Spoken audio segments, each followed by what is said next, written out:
Hi, everybody. Pastor Andrew back with another Wednesday Word. And this week we're going to be talking about the celebration we'll be having this Sunday in worship, the celebration of the Day of Reformation. We celebrate on October 31st because it's the day that the Augustinian monk Martin Luther nailed the 95 Theses to the Wittenberg chapel door and launched the reforming movements that spread throughout Europe in the 16th century.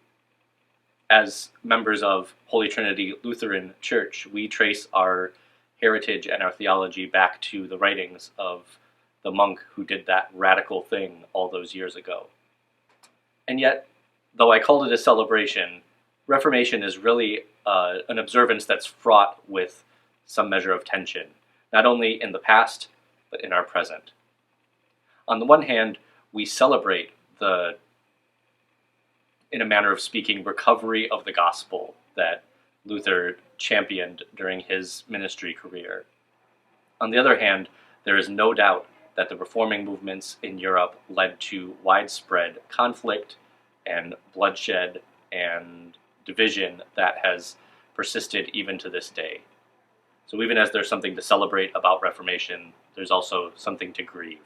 And an honest observance of Reformation Day holds those things in tension.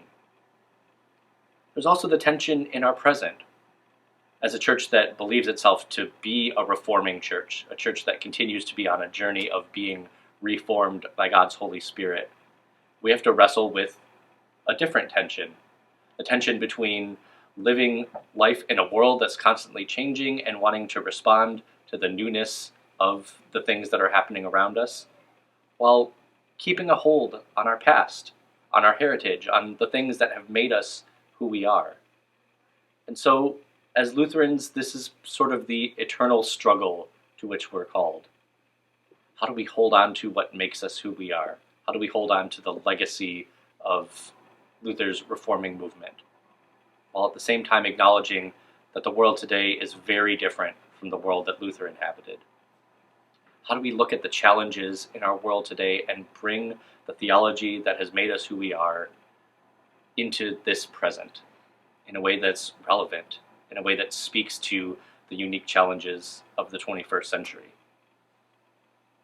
I don't have the answers to that question, or I'd be much more famous and much more wealthy than I am. But the truth is, that's what we're called to wrestle with as Christians who have inherited the legacy of Luther.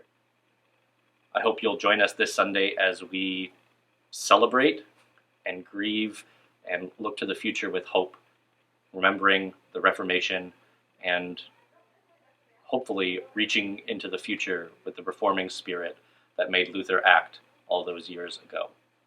We'll see you on Sunday.